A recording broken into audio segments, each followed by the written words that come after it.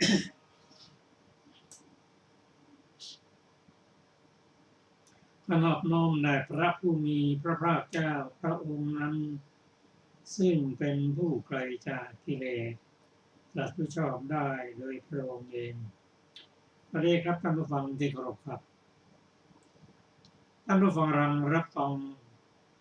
รายการศึกษาพระพุทธศาสนาตามพระไตรปิฎกมีเสนอให้ท่านผู้ฟังทุกวันอาทิตย์ตั้งแต่เวลา 15 นาฬิกาถึง 16 นาฬิกาดำเนินรายการโดยกับผมมเอกธนเดชะมีอาจารย์สุรภาเดชะเป็นผู้ร่วมรายการวันนี้เราได้นำพระไตรปิฎกฉบับอรรถกถาเล่มที่ 43 มาศึกษากัน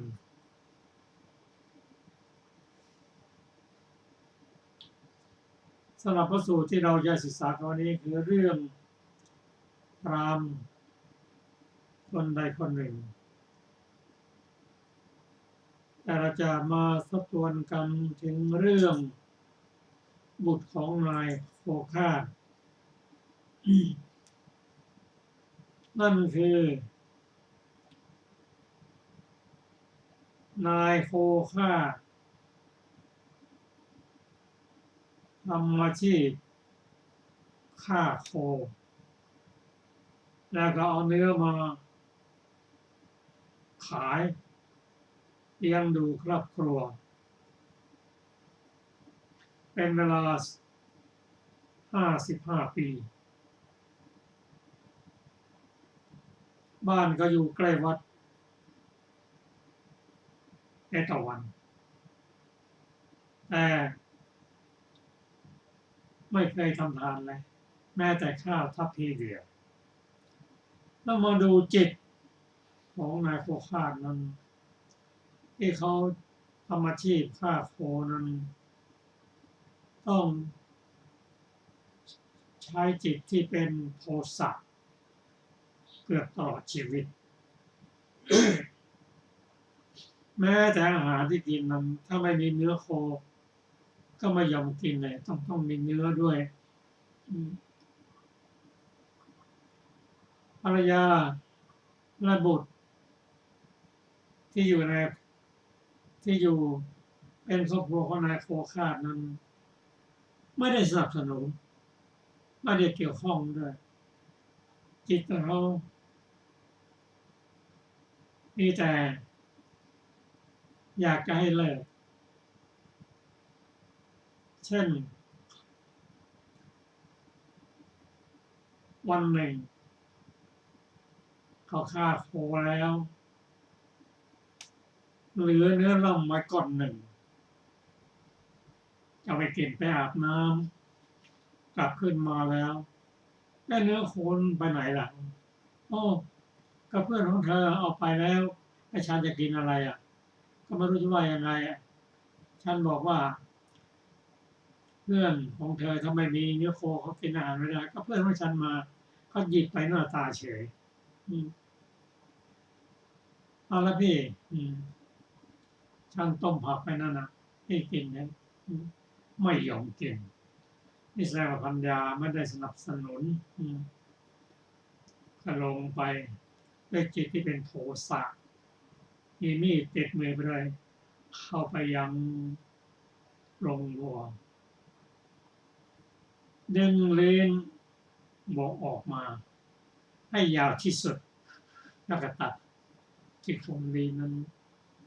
โคนั้นดิ้นเลือดไหลไม่หยุดเขาเอาลิ้นที่ตัดกันไปปิ้งบนถ่านไฟ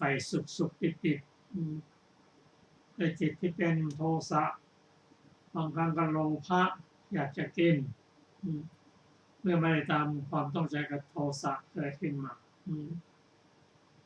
ด้วยการกินที่ปราศจากสติด้วยจิตที่เป็นกิเลสอย่างนั้น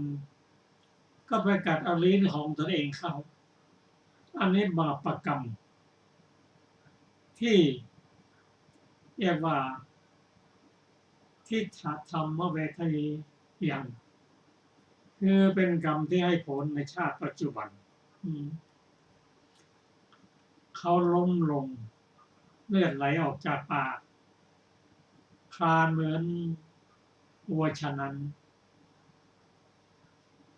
ปัญญาเห็นอาการอย่างนั้นก็บอกว่าลูกอาการอย่างนี้ลูกรีบหนีไปไหนอันตราย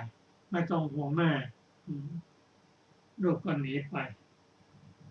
มารดาก็คงป้องกันตัวเองนะเขาก็ร้องเหมือนวัว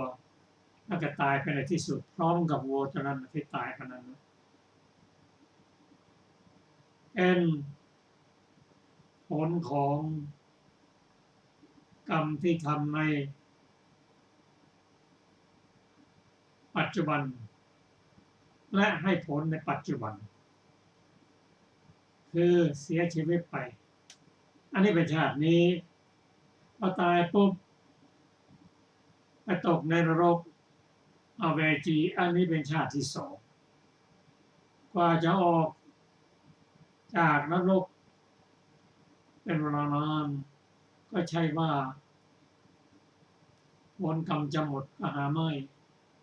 ก็ยังตามไม่ให้ผลในประวัติการคือการได้ผลของนายโคคาดนี้ให้ผลในชาติปัจจุบันแล้วให้ผลในชาติที่สองคือชาติหน้านั่นคือ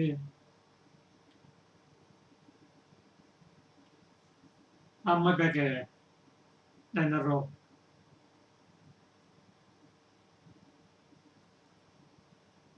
เป็นอุปชัดเวรท่านนี้ยัง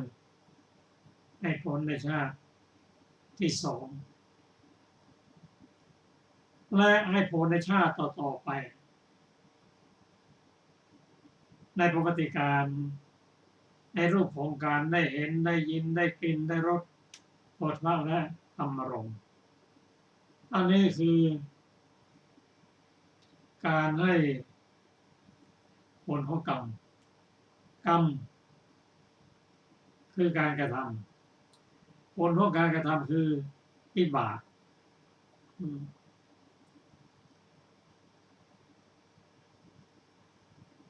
อันนี้เป็นเรื่องของ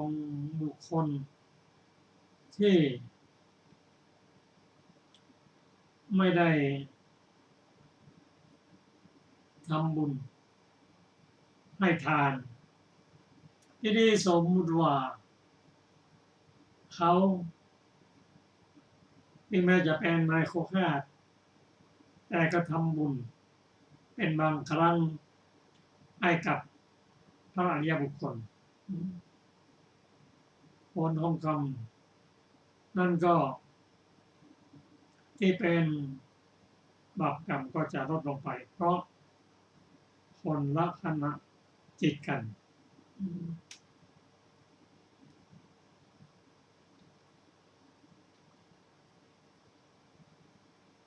ส่วนลูกชายเขานั้นเป็นคนเชื่อ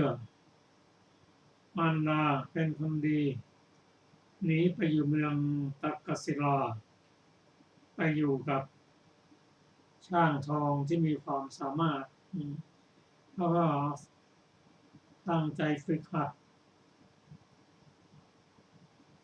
ตามคำสั่งสอนวันหนึ่งพ่อตาของเขาว่านี่ลูกมีงานอยู่ชิ้นหนึ่งนะทำแทนพ่อแต่ละพ่อจะไปธุระแล้วจะกลับมาพอพ่อเขากลับมาดูผลงานโอ้เด็กคนนี้เป็นคนมีฝีมือนะและยกลูกสาวให้เพราะเนื่องจากเป็นคนดีต้องกระทำบุญให้ทาน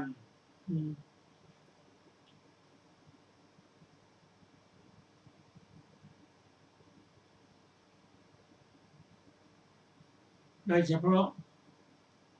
ให้กับพระภิกษุสงฆ์มีพระพุทธเจ้าเป็นประธาน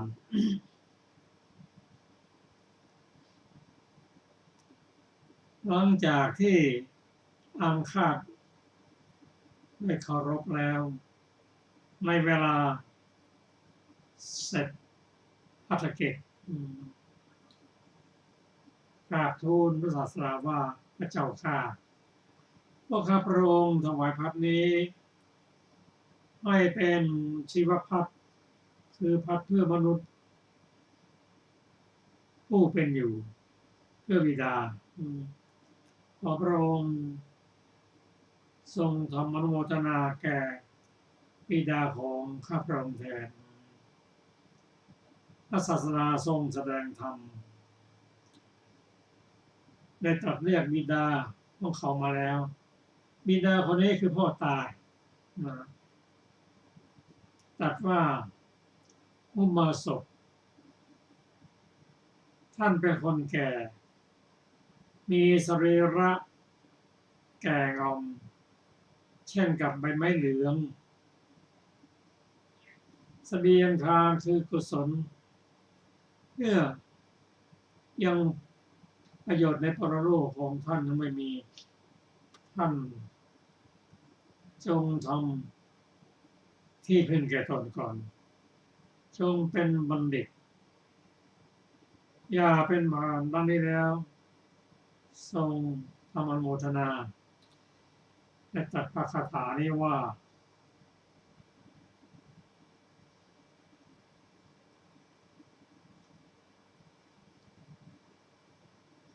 บัดนี้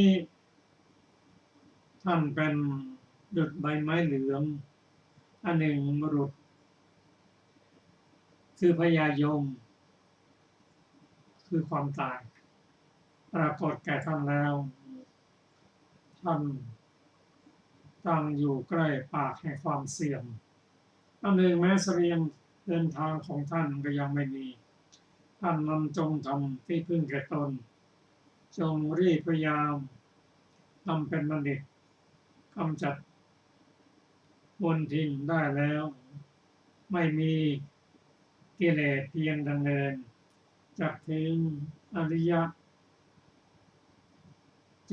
ยภูมิมันเป็นทิพย์ข้อความนี้เป็นข้อความที่ทุกคนนำมาพิจารณาได้คำว่า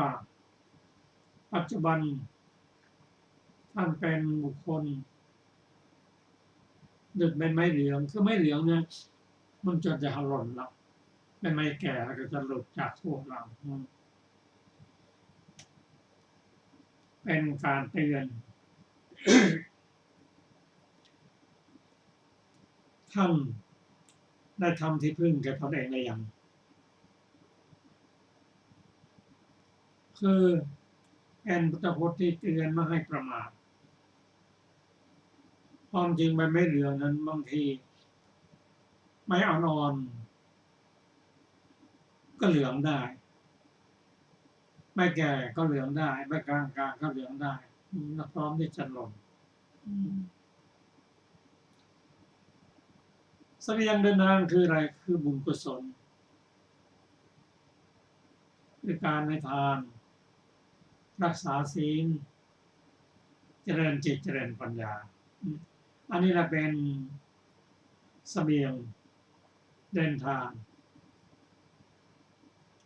ถ้ามีเสบียงเดินทางอย่างนี้และมีพระพุทธเจ้ามีพระธรรมมีพระสงฆ์เป็นที่พึ่งในจริงๆเราจะรู้อย่างไรว่าเรามีพระพุทธเจ้ามีพระธรรมพระสงฆ์เป็นที่พึ่งดังพระองค์ตรัสว่าจงเป็นบัณฑิตละกิเลสทั้งปวงคือเป็นอริยบุคคลตั้งแต่พระโสดาบันถ้ายังไม่พร้อมอย่างนี้ก็เป็นเพียงผู้ที่มีความเคารพเลื่อมใสในพระพุทธเจ้าในพระธรรมในพระสงฆ์เป็นผู้น้อมศีลห้ามาปฏิบัติ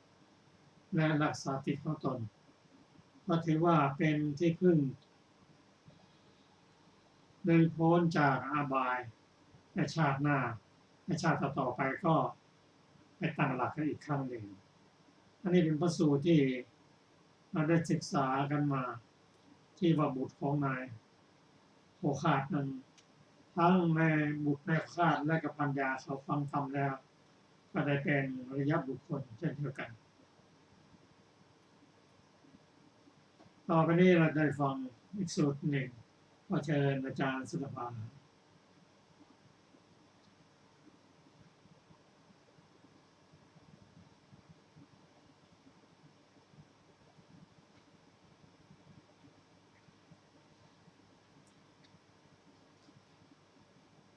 สวัสดีค่ะท่านผู้ฟังที่เคารพทุกท่านวันนี้เราจะได้ศึกษาเรื่องพราหมณ์คนใดคนหนึ่งข้อความเบื้องต้นพระศาสดาเมื่อประทับอยู่ในพระเชตวันทรงปรารภพราหมณ์คนใดคนหนึ่งตรัสพระธรรมเทศนานี้ว่าอนุปุเพนะเมธาวีเป็นต้นหัวข้อพราหมณ์ทำความเกื้อกูลแก่ภิกษุดังได้สดับมาวันหนึ่งพราหมณ์นั้นออกไปแต่เช้าตรู่ได้ยืนแลดูพวกภิกษุห่มจีวรในที่เป็นที่ห่มจีวรของพวกภิกษุก็ที่นั้นมีหญ้างอกขึ้นแล้วต่อมาภิกษุรูปหนึ่งห่มจีวรอยู่ชายจีวรเกลือกกล้วที่หญ้าเปียกด้วยหยาดน้ำค้างแล้วพราหมณ์เห็นเหตุนั้นแล้วคิดว่าเราควรทำที่นี่ให้ปราศจากหญ้าในวันรุ่งขึ้นถือจอบไปถากที่นั้นได้ทำให้เป็นที่เช่นมณฑลาน แม้ในวันรุ่งขึ้นเมื่อภิกษุมาอย่างที่นั้นห่มจีวรอยู่พราหมณ์เห็นชายจีวรของภิกษุนั้นตกไปบนพื้นดินเกลือกกล้วยอยู่ที่ฝุ่นจึงคิดว่าเราเกลี่ยทรายลงในที่นี้ควรแล้วขนทรายมาเกลี่ยลงหัวข้อพราหมณ์สร้างมณฑปและศาลาภายหลังวันหนึ่งในเวลาก่อนพักได้มีแดดกล้าแม้ในการนั้นพราหมณ์เห็นเหงื่อใครออกจากกายของพวกภิกษุผู้กำลังห่มจีวรอยู่จึงคิดว่าเราให้สร้างมณฑปในที่นี้ควรจึงให้สร้างมณฑปแล้วรุ่งขึ้นวันหนึ่งได้มีฝนพรามแต่เช้าตรู่แม้ในการนั้นพราหมณ์แลดูพวกภิกษุอยู่เห็นพวกภิกษุมีจีวรเปียกจึงคิดว่าเราให้สร้างศาลาในที่นี้ควรจึงให้สร้างศาลาแล้วคิดว่าบัดนี้เราจะทำการฉลองศาลาจึงนิมนต์ภิกษุสงฆ์มีพระพุทธเจ้าเป็นประมุขให้ภิกษุทั้งหลายนั่งทั้งภายในทั้งภายนอกถวายทานในเวลาเสร็จภัตกิจรับบาตรพระศาสดาเพื่อประโยชน์แก่การทรงอนุโมทนาแล้วกราบทูลเรื่องนั้นทั้งหมดจำเดิมตั้งแต่ต้นว่าพระเจ้าข้าพระองค์ยืนแลดูอยู่ในที่นี้ในเวลาที่พวกภิกษุห่มจีวรเห็นเหตุการณ์อย่างนี้จึงให้สร้างสิ่งนี้ขึ้น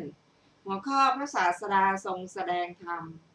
พระศาสดาทรงสดับคำของเขาแล้วตรัสว่าพราหมณ์ธรรมดาบัณฑิตทั้งหลายทำกุศลอยู่คราวละน้อยๆทุกๆขณะย่อมนำมลทินคืออกุศลของตนออกโดยลำดับทีเดียวดังนี้แล้วจึงตรัสพระคาถานี้ว่าอนุปุเพนะเมธาวีโถกังคเนกัมมาโรรัชตะเสวะนิทัตเมมะละมัตตโนผู้มีปัญญาทำกุศลอยู่คราวละน้อยๆทุกๆขณะโดยลำดับพึงกำจัดมลทินของตนได้เหมือนช่างทอดปัดเป่าสนิมเหมือนช่างทองปัดเป่าสนิมทองฉะนั้นแก้อัดบรรดาบทเหล่านั้นบทว่าอนุปุเพนะคือโดยลำดับผู้ประกอบด้วยปัญญาอันรุ่งเรืองในธรรมชื่อว่าเมธาวีสองบทว่าคเนความว่าทำกุศลอยู่ทุกๆโอกาสบาทพระคาถาว่ากัมมาโรรัชตะเสวะความว่าบัณฑิตทำกุศลอยู่บ่อยๆชื่อว่าพึงกำจัดมลทินคือกิเลสมีราคะเป็นต้นของตนด้วยว่าเมื่อเป็นอย่างนั้นบัณฑิตย่อมเป็นผู้ชื่อว่ามีมลทินอันขจัดแล้วคือไม่มีกิเลสเหมือนช่างทองหลอมแล้วทุบทองครั้งเดียวเท่านั้นย่อมไม่อาจไล่สนิมออกแล้วทำเครื่องประดับต่างๆได้ แต่เมื่อหลอมทุกบ่อยๆย่อมไล่สนิมออกได้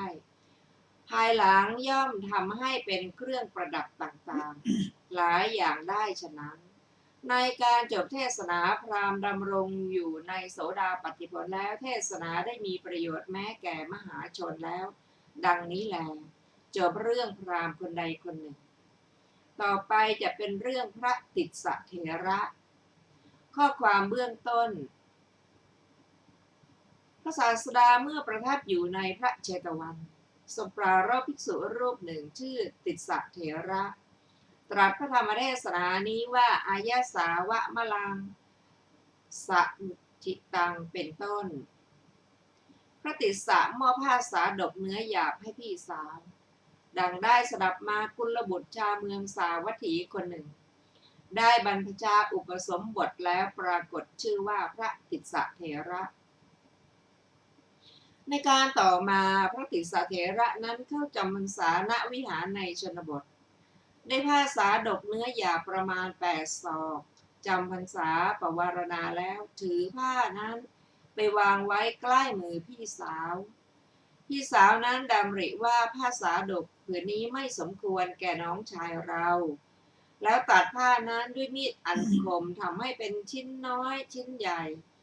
โคลกในครกแล้วสางดีดกรอปั่นให้เป็นได้ละเอียดให้ทอเป็นผ้าสาดกแล้วหัวข้อพระเถระเตรียมจะตัดจีวรฝ่ายพระเถระก็จัดแจงได้และเข็มนิมนต์ภิกษุหนุ่มและสามเณรผู้ทำจีวรให้ประชุมกันแล้วไปยังสำนักพี่สาวพูดว่าพี่จงให้ผ้าสาดกผืนนั้นแก่ฉันจักทำจีวรพี่สาวนั้นนำผ้าสาดกประมาณ9 ศอกออกมาวางไว้ใกล้มือของพระผู้น้องชายท่านรับผ้าสาดกนั้นมาพิจารณาแล้วพูดว่าผ้าสาดกของฉันเนื้อหยาบประมาณ8 ศอกแต่ผืนนี้เนื้อละเอียดประมาณ9 ศอกผ้าไม่ใช่ผ้าสาดกของฉันนี่เป็นผ้าสาดกของพี่ฉันไม่ต้องการผ้าผืนนี้พี่จงให้ผ้าสาดกผืนนั้นและแก่ฉันพี่สาวตอบว่าท่านผู้เจริญนี่เป็นผ้าของท่านทีเดียวขอท่านจงรับผ้านั้นเถิดท่านไม่ปรารถนาเลยลำดับนั้นพี่สาวจึงบอกกิจที่ตนทำทุกอย่างแก่พระเถระนั้นแล้วได้ถวายว่าท่านผู้เจริญนั่นเป็นผ้าของท่านทีเดียวขอท่านจงรับผ้านั้นเถิดท่านถือผ้านั้นไปวิหารเริ่มจีวรกรรมหัวข้อพระเถระห่วงใยในจีวรตายแล้วเกิดเป็นเลนลำดับนั้นพี่สาวของท่านจัดแจงวัตถุมียาคูและพัดเป็นต้นเพื่อประโยชน์แก่ภิกษุสามเณรผู้ทำจีวรของพระติสสะนั้นก็ในวันที่จีวรเสร็จพี่สาวให้ทำสักการะมากมายท่านแลดูจีวรแล้วเกิดความเยื่อใยในจีวรนั้นคิดว่าในวันพรุ่งนี้เราจะห่มจีวรนั้นและพับผ้าไว้ที่สายระเดียงในราตรีนั้นไม่สามารถให้อาหารที่ฉันแล้วย่อยไปได้มรณภาพแล้วเกิดเป็นเลนที่จีวรนั้นนั่นเองหัวข้อพระศาสดารับสั่งไม่ให้แจกจีวรฝ่ายพี่สาวสดับการมรณภาพของท่านแล้วร้องไห้กลิ้งเกลือกใกล้เท้าของพวกภิกษุทำสรีรกิจหรือเผาศพของท่านแล้วพูดกันว่าจีวรนั้นถึงแก่สงฆ์ทีเดียวเพราะไม่มีขิลานุปัฏฐานพวกเราจัดแบ่งจีวรนั้นแล้วให้นำจีวรนั้นออกมาเล่นวิ่งร้องไปข้างโน้นและข้างนี้ว่าพวกภิกษุพวกนี้แย่งจีวรอันเป็นของเราพระศาสดาประทับนั่งในพระคันธกุฎีเทียวทรงสดับเสียงนั้นด้วยโสตธาตุเพียงดังทิพย์ตรัสว่าอานนท์เธอจงบอกอย่าให้พวกภิกษุแบ่งจีวรของติสสะแล้วเก็บไว้7 วันพระเถระให้ทำอย่างนั้นแล้วหัวข้อพระศาสดารับสั่งให้แจกจีวรของพระติสสะเถระแม้เลนนั้นทำกาละในวันที่7เกิดในวิมานชั้นดุสิตแล้วในวันที่8พระศาสดารับสั่งว่าภิกษุทั้งหลายจงแบ่งจีวรของติสสะแล้วถือเอา พวกภิกษุทำอย่างนั้นแล้ว พวกภิกษุสนทนากันในธรรมสภาว่าเหตุไรหนอแลพระศาสดาจึงให้เก็บจีวรของพระติสสะไว้สิ้น7 วันแล้วทรงอนุญาตเพื่อถือเอาในวันที่8หัวข้อตัณหาทำให้สัตว์ถึงความพินาศพระศาสดาเสด็จมาแล้วตรัสถามว่าภิกษุทั้งหลายบัดนี้พวกเธอนั่งประชุมสนทนากันด้วยเรื่องอะไรเนาะเมื่อภิกษุเหล่านั้นกราบทูลว่าด้วยเรื่องชื่อนี้ตรัสว่าภิกษุทั้งหลายติสสะเกิดเป็นเลนที่จีวรของตนเมื่อพวกเธอจะแบ่งจีวรวิ่งร้องไปข้างโน้นและข้างนี้ว่าภิกษุพวกนี้แย่งจีวรอันเป็นของเราเมื่อพวกเธอถือเอาจีวรเขาขัดใจในพวกเธอและพึงเกิดในนรกเพราะเหตุนั้นเราจึงให้เก็บจีวรไว้ก็บัดนี้เขาเกิดในวิมานชั้นดุสิตแล้วเพราะเหตุนั้นเราจึงอนุญาตการถือเอาจีวรแก่พวกเธอเมื่อภิกษุพวกนั้นกราบทูลอีกว่าพระเจ้าข้าขึ้นชื่อว่าตัณหานี้หยาบหนอจึงตรัสว่าอย่างนั้นภิกษุทั้งหลายขึ้นชื่อว่าตัณหาของสัตว์เหล่านี้หยาบสนิมตั้งขึ้นแต่เหล็กย่อมกัดเหล็กนั่นแหละย่อมกัดเหล็กนั่นเองย่อมให้เหล็กพินาศไปทำให้เป็นของใช้สอยไม่ได้ฉันใดตัณหานี้ก็ฉะนั้นเหมือนกันเกิดขึ้นภายในของสัตว์เหล่านี้แล้วย่อมให้สัตว์เหล่านั้นเกิดในอบายมีนรกเป็นต้นให้ถึงความพินาศดังนี้แล้วจึงตรัสพระคาถานี้ว่าอายสาวะมะลังสมุทิตังปหุทายะตะเมวะขาทติเอวังอติโทนะจารินัง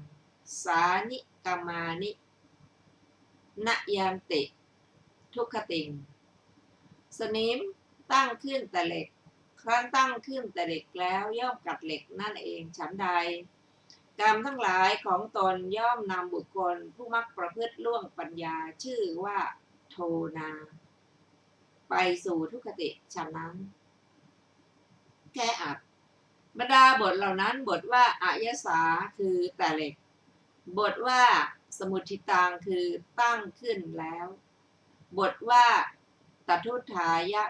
คือครั้นตั้งขึ้นแต่เหล็กนั้น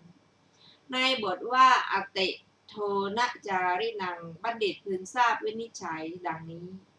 ปัญญาเป็นเครื่องพิจารณาปัญญา4ว่าการบริโภคนี้เป็นประโยชน์ด้วยปัจจัยเหล่านี้และบริโภคพระผู้มีพระภาคเจ้าตรัสว่าโทนาบุคคลประพฤติก้าวล่วงปัญญาชื่อว่าโทนานั่นชื่อว่าอติโทนะจารีพระผู้มีพระภาคเจ้าตรัสเป็นคำอธิบายไว้ดังนี้ว่า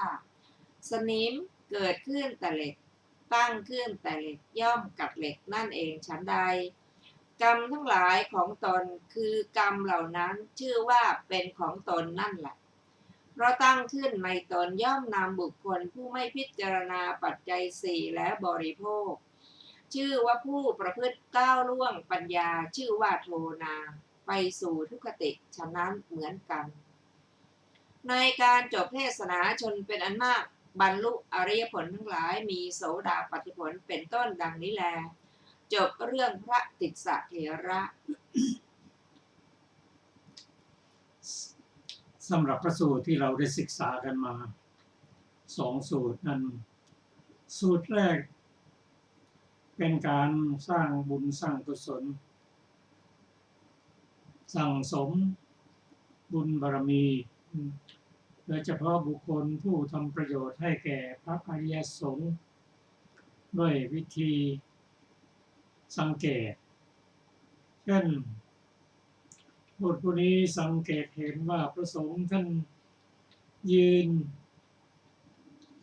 ห่มจีวรอยู่จีวรมีหญ้า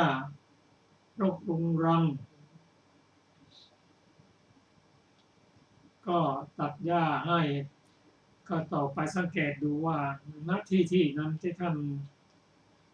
ยืนอยู่มันมี ฝุ่นและสุดท้ายก็เปียกฝน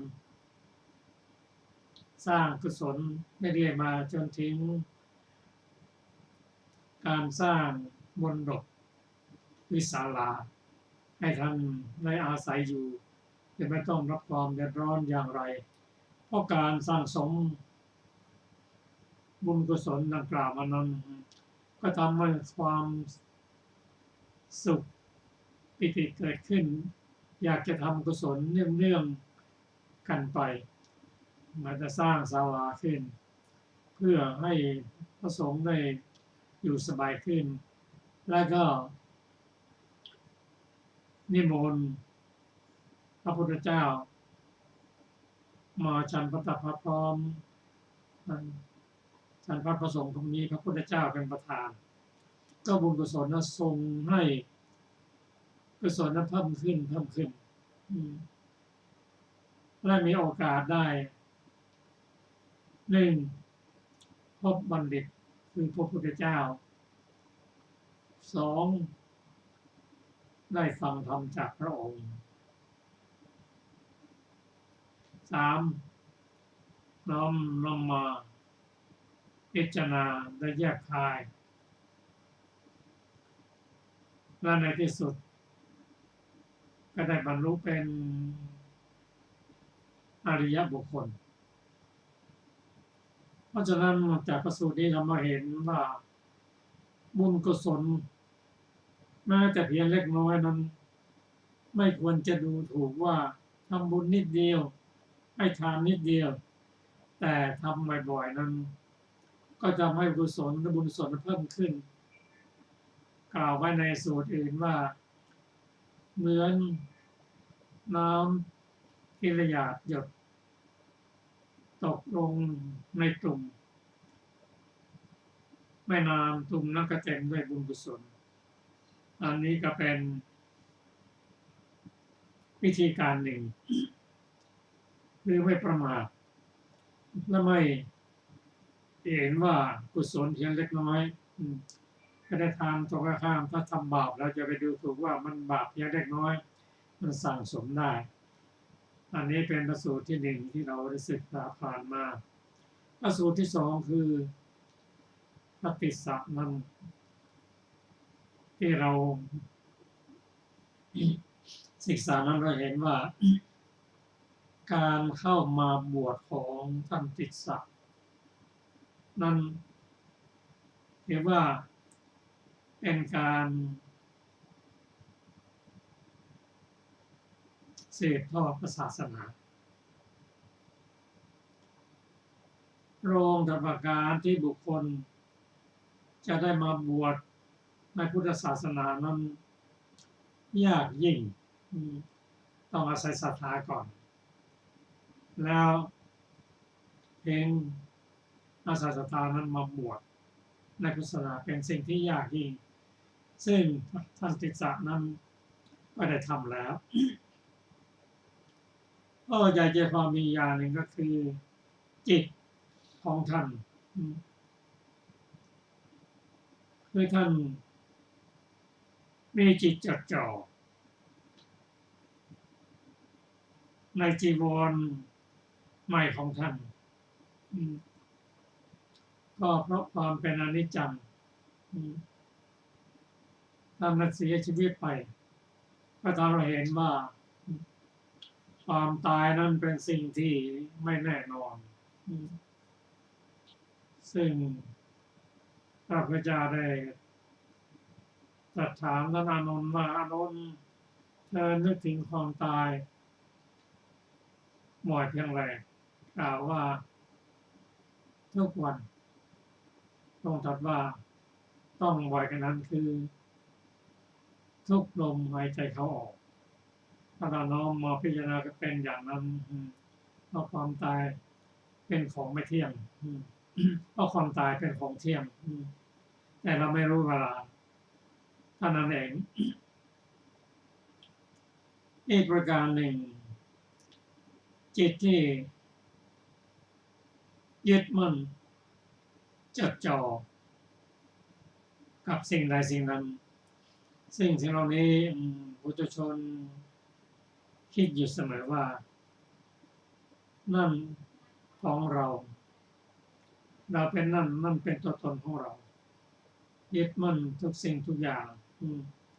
ก็เห็นแล้วว่าแม้แต่จีวรไปยึดอยู่ในจีวรนั้นจิตมุ่งอยู่ในจีวรนั้นคิดอยู่เสมอนั้นเป็นจิตที่เมื่อทำการะก่อนจะทำการะก่อนตายนั้นจิตตรงสุดท้ายของ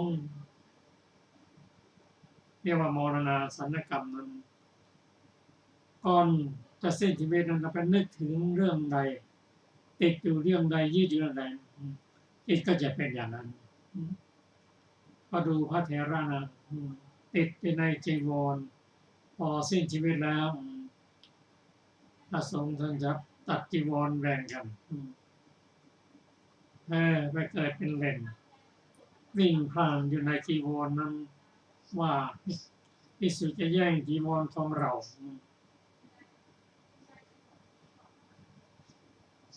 พระพุทธเจ้า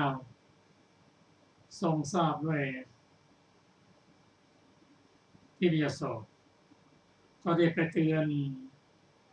นี่ไปบอกไม่ใช่ได้บอกได้บอกกับท่านพระนนท์ว่า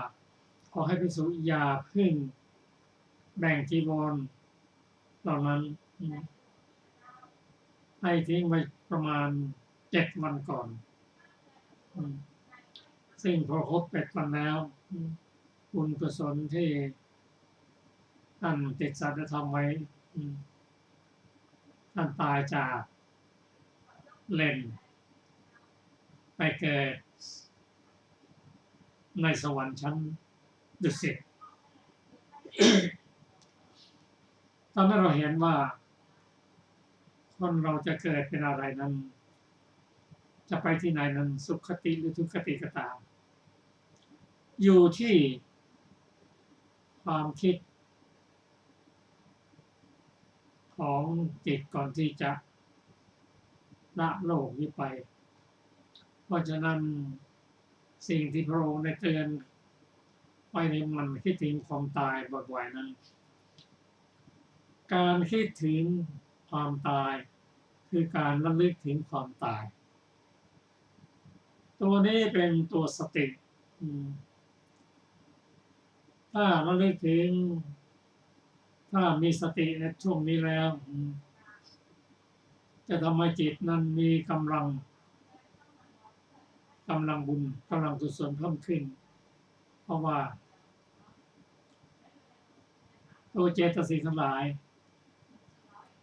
ที่ประกอบเกิดขึ้นในขณะทำบุญนั้นโดยมีสติเป็นประธานแล้วศรัทธาสติหิริโอตตัปปะอโลภะอโทสะอโมหะตัตระมัชฌตาและยุคลธรรมอีก6 คู่พร้อมด้วยศีลและปัญญาก็เกิดขึ้นเมื่อบุญกุศลเกิดขึ้นอย่างนี้แล้วอกุศลอื่นก็ไม่เข้ามาปนก็ทำให้จิตนั้นปราศจากกิเลสเป็นบุญกุศลก็เมื่อใดก็ตามถ้าจิตผ่องใสเป็นสมองแล้วก็ไปเกิดในสุคติโลกสวรรค์เพราะการศึกษาพระสูตรนี้เราจะต้องค้นหาส่วนที่พอจะนำมาได้เพราะเรื่องนี้ทำบุญแล้วถ้าเราไม่มีสติไม่เข้าใจแล้วไปยึดมั่นเช่นบุคคลบางคนสร้างกุฏิเอาไว้แล้วก็ยังติดว่ากุฏินี้ของเราได้สร้างเสาโบสถ์แล้วเห็นว่าเสาเนี้ยเราสร้างขึ้นน่าจะนั่งก็ต้องพิงเสา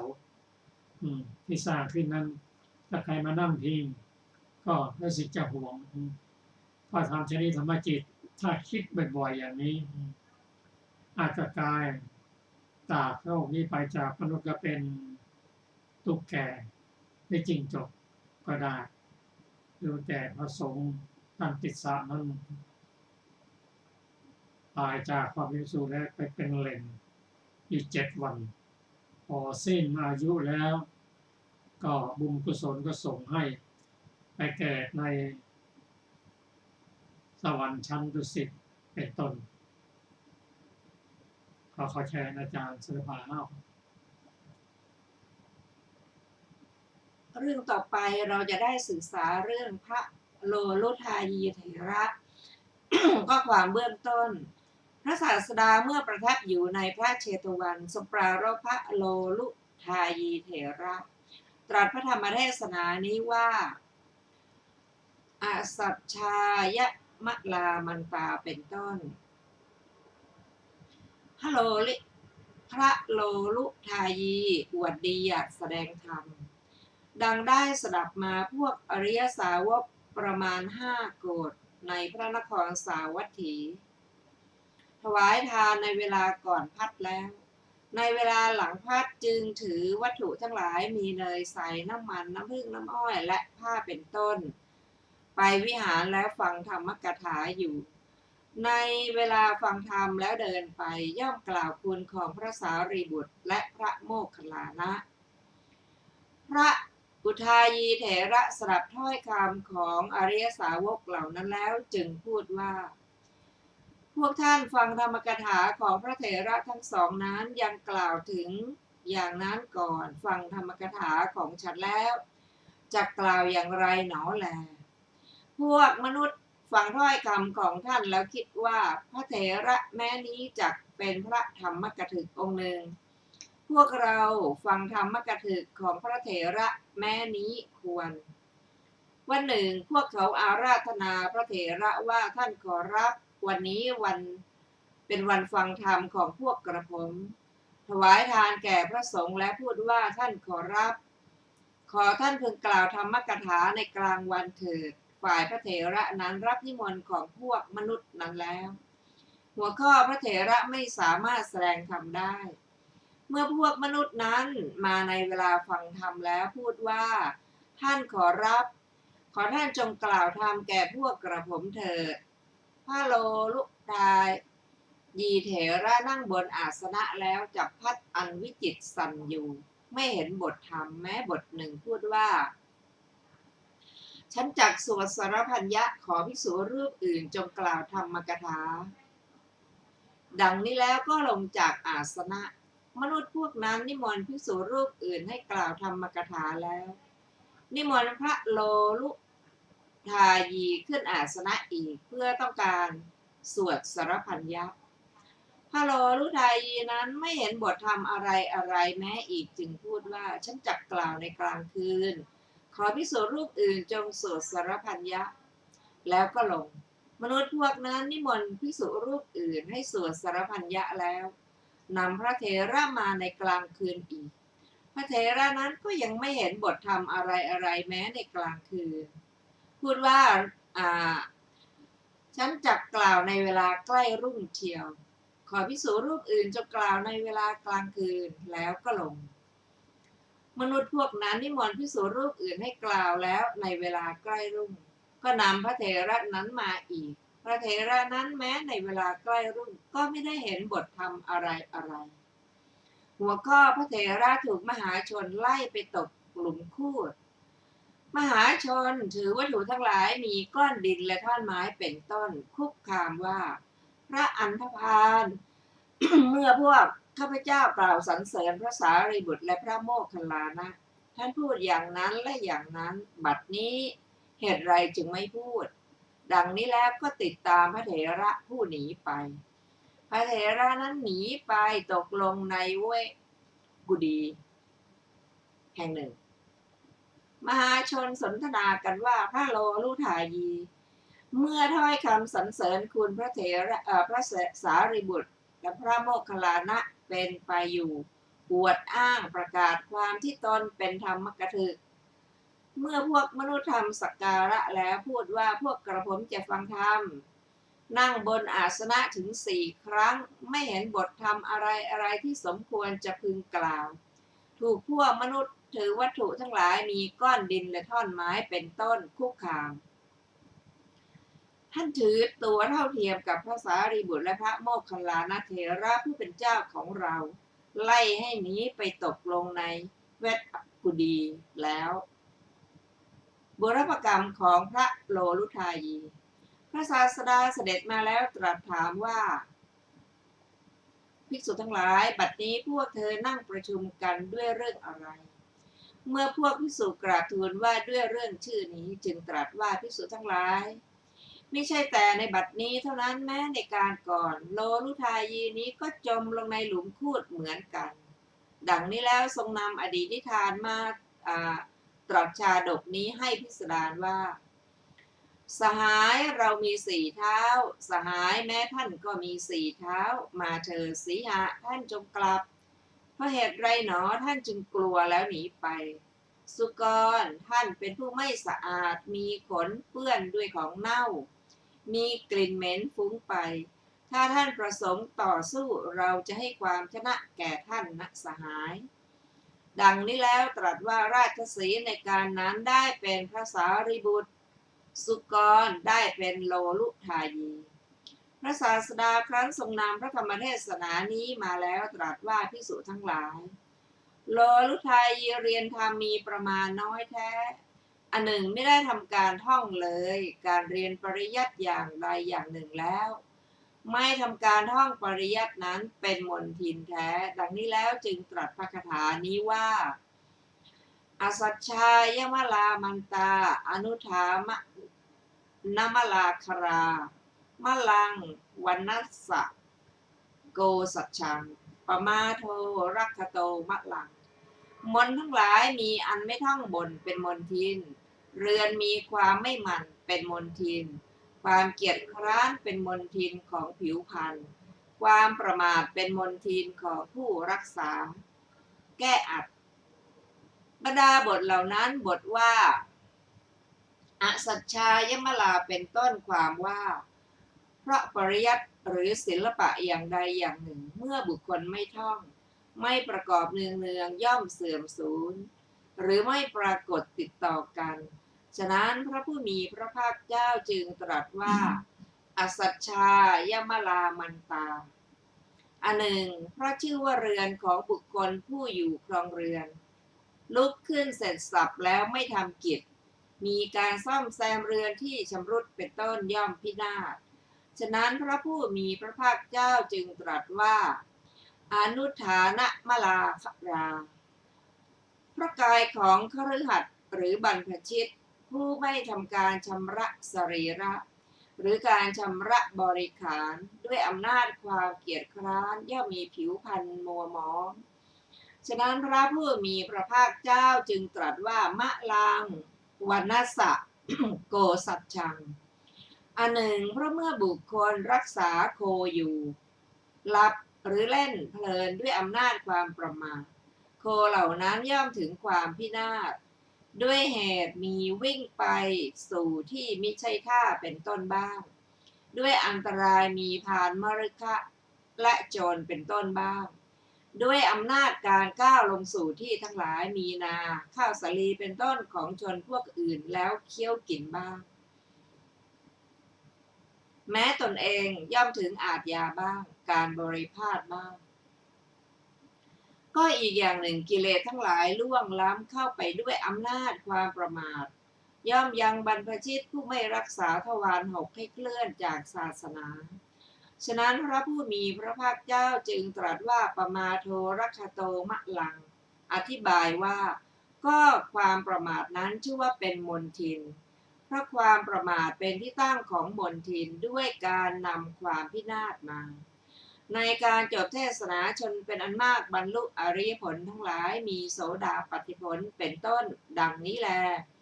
จบเรื่องพระโลลุทายีเถระต่อไปเป็นเรื่องกุลบุตรคนใดคนหนึ่งข้อความเบื้องต้นพระศาสดาเมื่อประทับอยู่ในพระเวฬุวันทรงปรารภกุลบุตรคนใดคนหนึ่งตรัสพระธรรมเทศนานี้ว่ามะลิทธิยาทุจริตังเป็นต้น หัวข้อสามีละอายเพราะภริยาประพฤตินอกใจ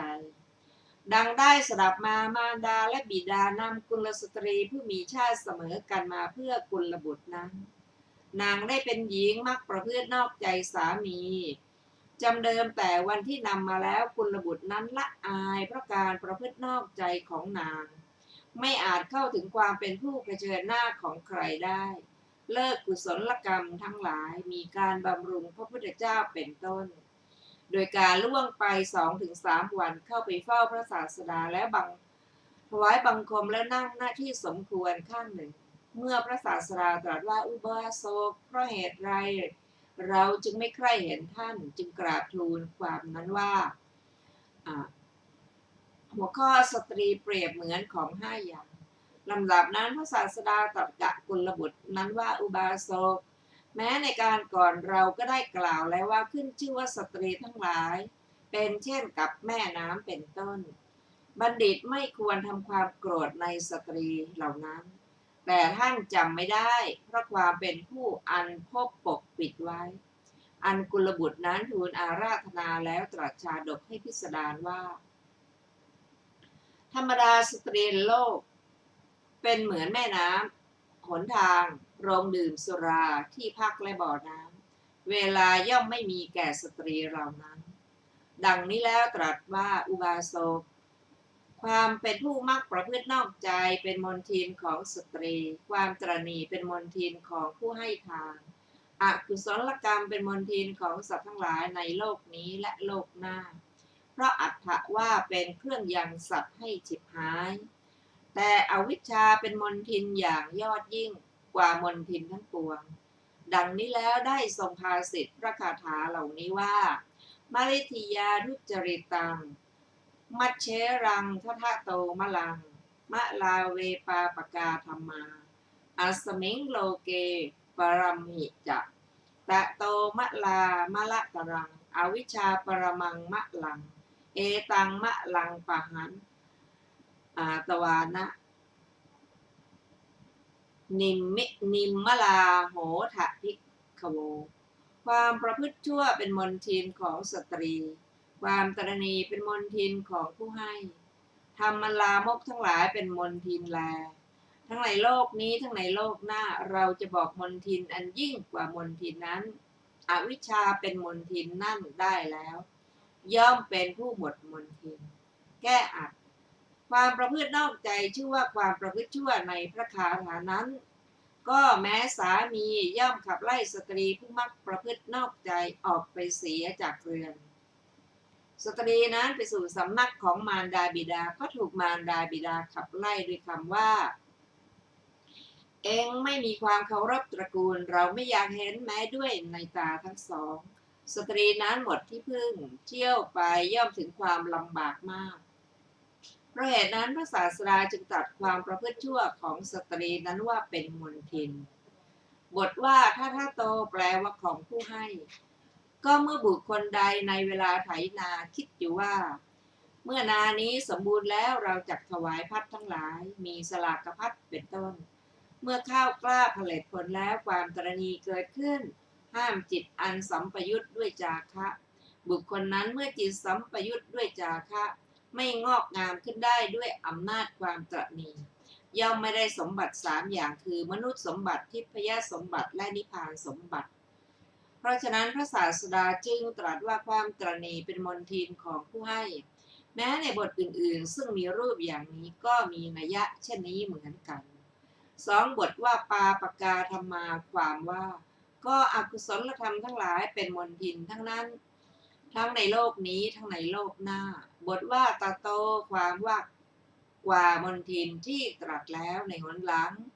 บทว่ามะละตรังความว่าเราจะบอกมลทินอันยิ่งแก่ท่านทั้งหลายบทว่าอวิชชาความว่าความไม่รู้อันมีวัตถุ8นั่นแลเป็นมลทินอย่างยิ่งบทว่าปหันตวานะความว่าภิกษุทั้งหลายท่านทั้งหลายละมลทินนั่นได้แล้วย่อมเป็นผู้หามลทินไม่ได้ในการจบเทศนาชนเป็นอันมากบรรลุอริยผลทั้งหลายมีโสดาปัตติผลเป็นต้นดังนี้แลจบเรื่องกุลบุตรคนใดคนหนึ่ง ท่านผู้ฟังที่เคารพค่ะวันนี้รายการศึกษาพระพุทธศาสนาตามพระไตรปิฎกก็ได้หมดเวลาลงแล้วขอขอบพระคุณทุกท่านที่ได้ร่วมศึกษาด้วยกันเราจะมาพบกันใหม่ในวันอาทิตย์หน้าเวลาเดียวกันนี้ขอมีความสุขสวัสดีเจริญในธรรมยิ่งวันนี้สวัสดีค่ะ